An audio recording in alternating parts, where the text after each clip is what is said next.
할렐루야. 주님의 오심을 기뻐하여 이 자리에 모이신 우리 사랑하는 성도님들, 오늘 오신 주님의 은혜와 귀한 축복이 넘치시기를 주의 이름으로 축원합니다. 오늘 우리가 기념하는 이 성탄 주일은 죄인인 우리들을 구원하시기 위해서 이 세상에 인간의 몸을 입으시고 하나님께서 어린 아기로 탄생하신 것을 기념하는 날입니다. 우리를 위해 오신 그리스도의 은혜와 사랑이 여러분의 마음과 삶에 넘쳐나시기를 다시 한번 주님의 이름으로 축복합니다.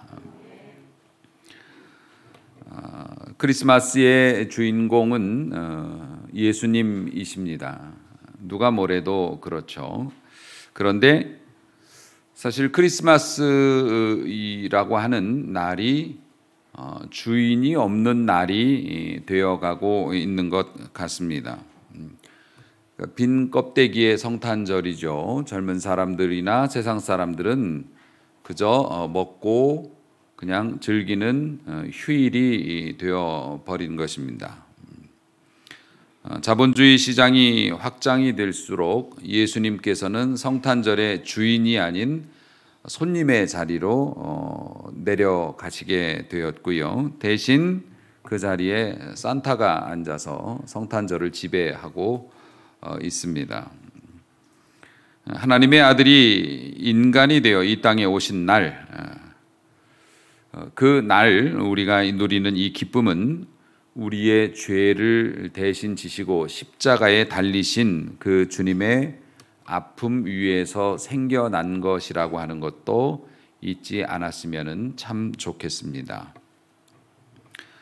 하나님께서는 아담과 하와가 범죄한 순간부터 구원 계획을 세우셨죠. 그리고 죄 없는 짐승을 잡아 그 가죽을 벗겨서 죄로 인해서 약해진 아담과 하와에게 옷을 지어 입히심으로 하나님께서 모든 인류를 어떻게 구원하실 것인지에 대한 암시를 주셨고요. 그리고 아담과 하와에게 죄를 짓도록 사주를 했던 사단의 빙의가 된 뱀이죠. 사탄에게 하나님께서 심판을 선언하실 때 이런 말씀을 하셨습니다. 여자의 후손은 네 머리를 상하게 할 것이고 너는 그의 발꿈치를 상하게 할 것이라. 이 말씀을 주심으로 사단이 인간의 몸을 입고 이 땅에 오신 예수 그리스도를 십자가에 못 박아서 수치스럽게 죽이는 것으로 그의 발꿈치를 무른 것이고, 우리 주님께서는 그 죽음의 권세를 깨뜨리시고 다시 살아나심으로 그 사단의 머리를 짓밟아 버리셨다. 인간의 신체 중에서 뒤꿈치하고 머리는 비교할 수 없습니다. 가장 두꺼운 뒤꿈치를 무른 것은 물렸지만 큰 것이 아니었고, 대신 그가 물었던 그 뒤꿈치로, 그가 죽였던 그 죽음으로 예수님께서 다시 부활하심으로 죽음의 권세로 모든 인간을 자기 맘대로 조정했던 이 사단의 머리를 밟아 버리셨다는 것이죠. 그래서 예수님의 오심은 십자가와 반드시 연관지어 생각을 해야 한다는 것입니다. 이런 놀라운 은혜를 입기 위해서, 또 입기 전에 성경에서는 특히 구약 성경 전체에 걸쳐서 그렇게 메시아가 우리를 위해서 오실 것이고 하나님께서는 우리를 위해서 이런 것들을 준비했다, 이런 내용들이 온갖 그 설명으로 가득 차 있는 것이 구약 성경이죠. 그래서 구약 성경을 빨래 짜듯이 꽉 짜가지고 한 방울만 떨어뜨릴 수 있다면 뭐가 나옵니까? 우리를 위해 오실 예수님입니다. 신약 성경은요, 우리를 위해 오신 예수님에 관한 말씀이죠. 그만큼 하나님께서는 준비를 많이 하시고 오실 것이다, 심지어는 어디에서 오실 것이다, 누구에게서 나실 것이고 그분은 어떤 분이시다, 오늘 성가대에도 그것을 찬양으로 다 표현했습니다마는 그런 것에 대해서 엄청나게 많은 정보를 우리에게 이미 주셨음에도 불구하고 실제로 예수님이 오셨을 때 그분을 알아보고 그분에게 합당한 예배를 드린 사람은 목자들 몇 명이었어요. 그 똑똑하고 잘 나간다는 제사장이나 바리새인들, 서기관들, 신학 박사들이죠. 이런 사람들도 다 자고 있었습니다. 하늘의 천사의 음성을 듣고 태어나신 예수님께 찾아와서 무릎을 꿇었던 사람들은 목자들, 우리가 낭만적으로 목자라고 얘기하지만 당시의 목자들은 재판정에서 증인으로도 앉혀줄 만큼 사회적으로 낮은 위치에 있었던 사람들이었는데 그 사람들만 알아챘어요. 기가 막힌 일이죠.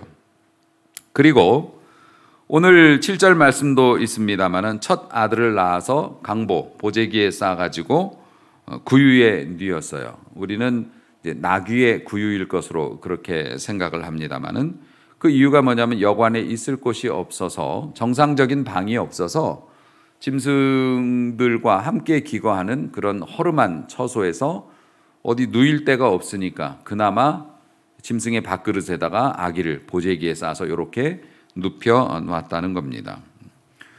그러니까는 구세주를 맞이할 준비가 인간들은 안 돼 있었다는 겁니다. 똑똑한 사람도 많았고 고귀한 사람도 많았고 부유한 사람도 많았지만 실제로 그렇게 오랫동안 예언했던 메시아가 이 땅에 오셨을 때는 있을 곳이 없었습니다. 있을 곳이 없었습니다. 성탄절의 대표적인 주제 내용이 뭐냐면 기쁘다 구주 오셨네. 세상을 구원하실 주님. 우리가 찬송가 아까도 많이 불렀습니다만 노엘 노엘 노엘 노엘 노엘이 무슨 뜻인지를 아십니까?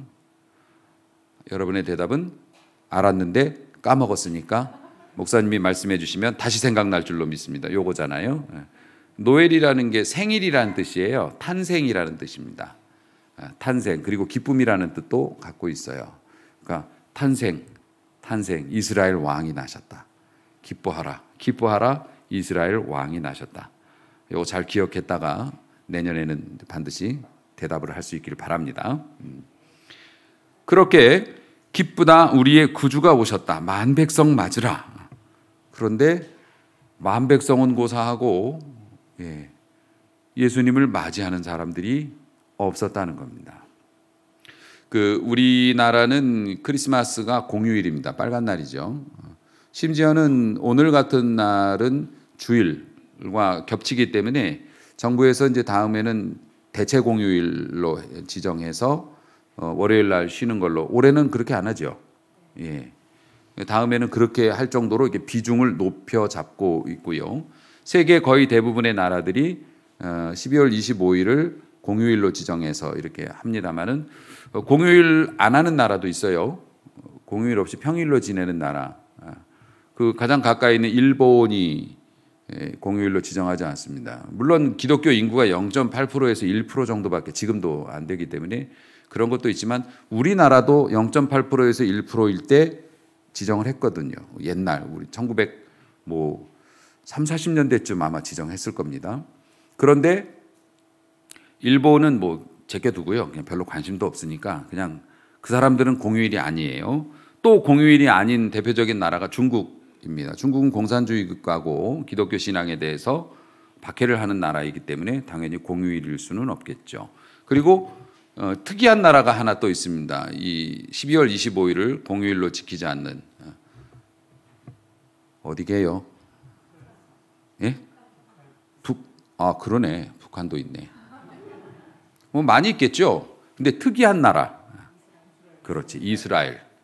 이스라엘이 소위 말하면 예수님의 그 본적지이심에도 불구하고 원산지이심에도 불구하고 이스라엘은 12월 25일을 공휴일로 지정하지 않고 지냅니다. 이유가 뭘까요?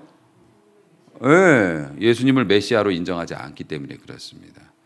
간단하게 말씀드려서 12월 이스라엘 나라가 지금 현재 이스라엘 나라가 12월 25일을 공휴일로 지정하면 말세예요. 이스라엘이 회개하면 이 세상에 심판이 온다고 그렇게 성경에 예언이 되어 있기 때문에 이 사람들은 지금도 구약 성경만 믿지 신약 성경은 믿지 않습니다. 그리고 지금도 자기들이 못 박아 죽인 예수는 하나님의 아들일 수가 없다라고 생각을 합니다. 구세주로, 그러니까 메시아로 받아들이질 않아요. 지금도 메시아를 이 사람들은 기다리고 있고 오신 그 예수님은 메시아가 아니라고 봅니다. 그래서 이스라엘은 등잔 밑이 어둡다고 공휴일이 아닌 것이고, 이스라엘에서 개신교, 예수님을 섬기는 사람들이 이제 개신교 교인들이지 않습니까? 이 기독교인들은 이스라엘에서는 많이 핍박을 받고 있지요. 그러니까 되게 이해가 잘 안 되는 상황입니다. 그러니까 세상의 모습을 단적으로 보여주고 있는 것이죠. 오히려 이스라엘에 본적을 두지 않은 이방인인 우리들이 마치 목자처럼 예수님을 막 찾아다니면서 섬기고 준비하고 기다리고 막 이러는데, 정작 예수님이 태어나셨던 이스라엘은 지금도 예수님이 있을 곳이 없습니다. 있을 곳이 없습니다. 그런데 사랑하는 성도 여러분, 성탄절에 우리가 이 말씀을 보는 이유가 무엇인가 하면, 그럼 여러분의 마음속엔 예수님이 계신가요? 여러분의 마음속에 예수님은 어떤 방에 계신가요? 만약에 여러분의 집이 있다면, 여러분의 집에 예수님이 머물고 계신다고 한다면 예수님은 어떤 방에 머물고 계실까요? 베란다? 아니면 현관? 천정에?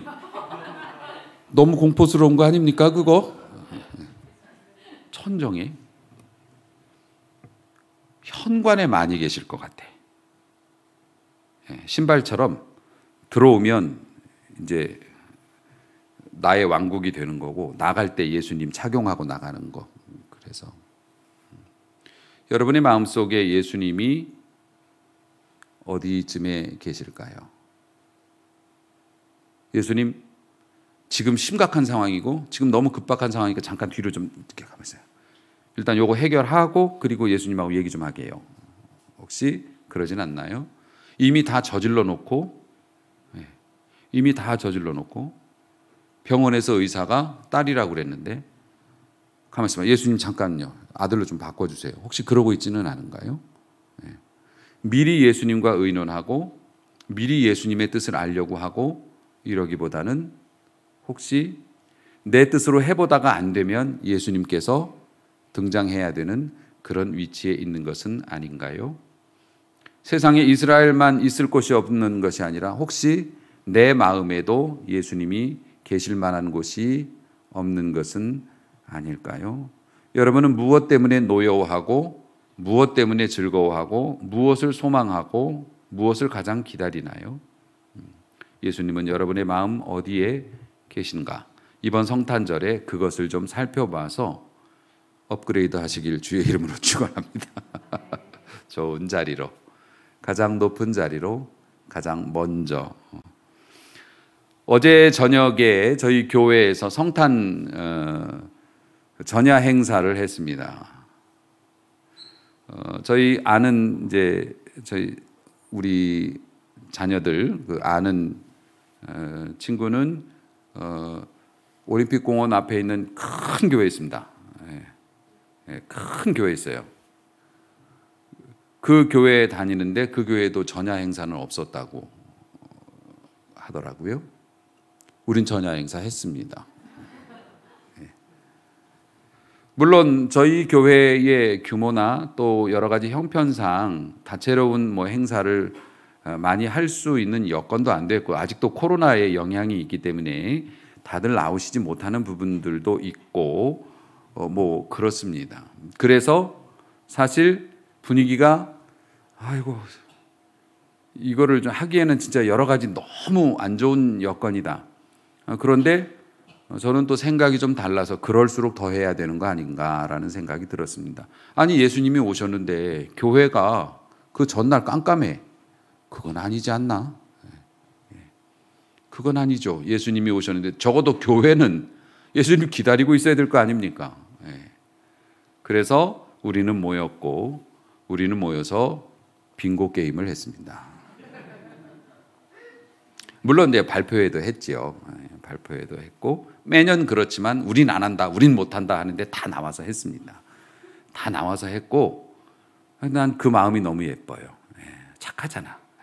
그리고 빙고 게임을 하는데 준비한 청년들도 굉장히 놀랐다고 하더라고요. 저렇게 집중할 수가. 아주 너무 집중하시는 거예요. 막 그 뒤에서 보고 있으니까 막 귀가 쫑긋쫑긋해 막.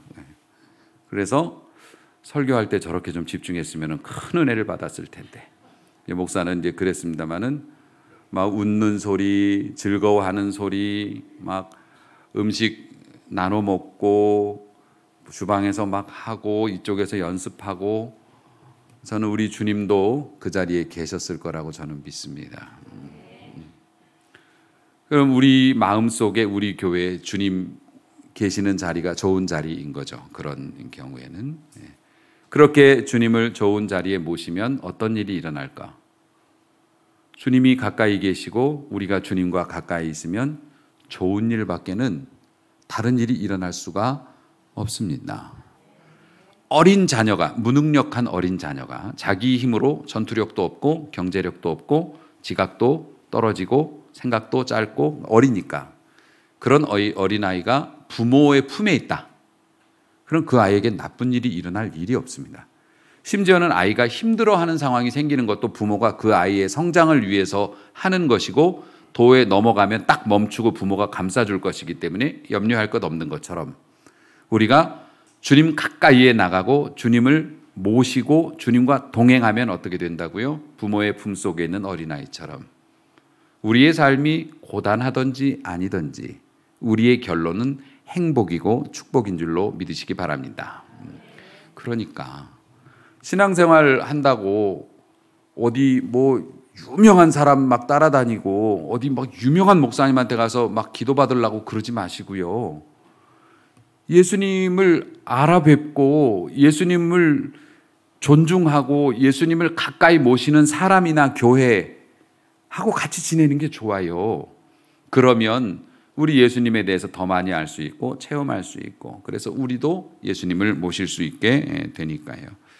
사랑하는 성도 여러분, 우리의 마음도 마음이지만 여러분의 삶의 현장에서 예수님이 또 계실 곳이 있는지도 살펴보는 성탄절이 되기를 바랍니다.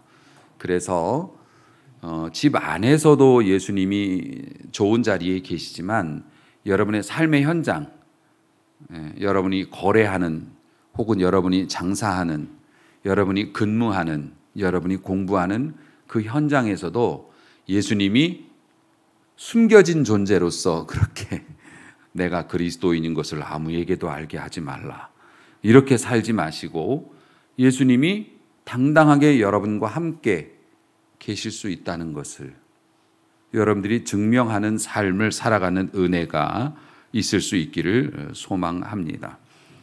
고린도전서 2장 9절을 말씀 제가 드려보겠습니다. 하나님께서 자기를 사랑하시는 자를 위해서 예비하신 모든 것은, 그러니까 여러분을 위해서 하나님이 미리 준비해 놓으신 그런 것들이 있는데 그것이 뭐냐면 눈으로 보지 못하고 귀로 듣지 못하고 사람의 마음으로 생각하지도 못하였다 함과 같으니라. 이 말씀이 뭐냐면 하나님께서 당신들을 위해서, 하나님께서 여러분을 위해서, 하나님께서 여러분의 가정과 자녀를 위해서, 이 교회를 위해서 준비하신 것이 뭔 줄 아느냐?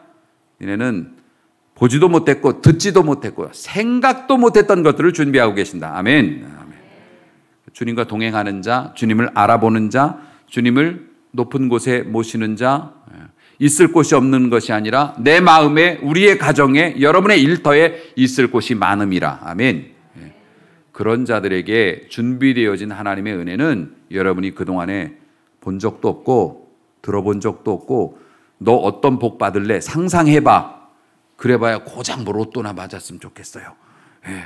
아무 일 안 하고 돈만 많이 들어왔으면 좋겠어요. 뭐 이런 것밖에 더 있어요. 우리 생각의 한계가. 한데 하나님은 그보다 더 기가 막힌 것으로 주실 수 있다. 아멘. 아멘. 그러니까 여러분, 주님을 가까이 함이 내게 복이라. 이 말씀이 여러분의 것이 되기를 소원합니다.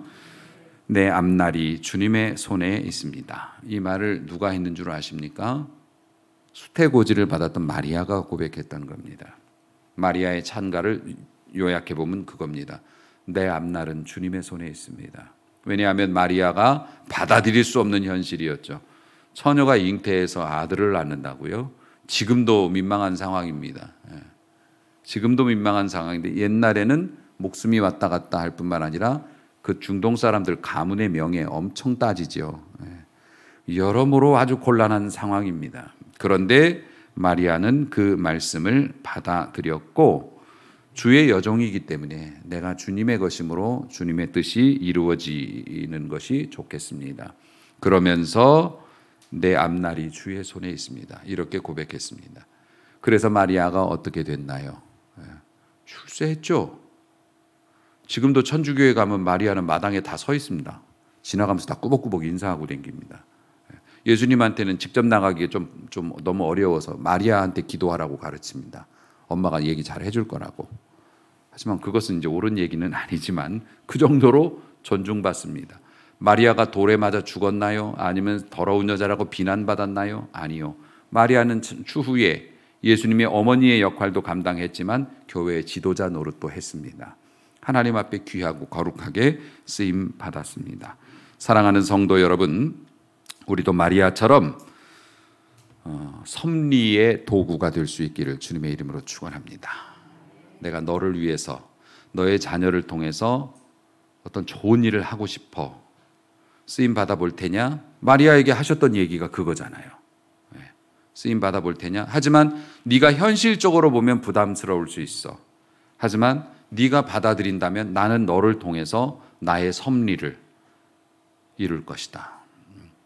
이제 내년 한 해에 하나님께서 이런 말씀을 주실 텐데 사실 그동안 많이 주셨어요. 여러분에게. 근데 못 들었지 일하느라고.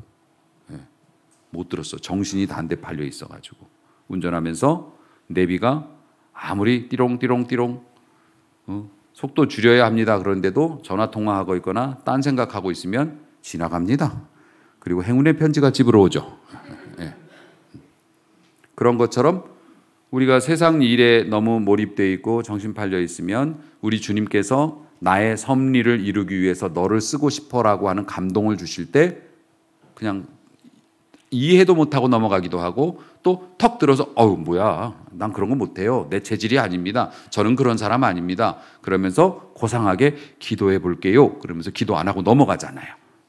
그런 일도 많이 했고 내년에는 주님이 여러분의 삶의 가장 좋은 곳에 계심으로 주님께서 나의 섭리를 너를 통해서 이루고 싶다 하실 때 우리가 그것을 큰 믿음으로 꽉 붙잡고 내년에는 진짜 멋진 한 해를 열어갈 수 있게 되기를 소망합니다.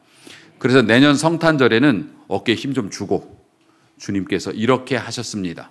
우리 교회부터 그리고 여러분의 가정도 여러분이 잘 되면 교회도 잘 될 테니까 그렇게 더 복된 성탄절 하나님 앞에 감사와 축복의 열매를 바치는 더 귀한 성탄절을 또 준비할 수 있는 성도와 교회가 되시기를 주님의 이름으로 축원합니다. 기도하겠습니다.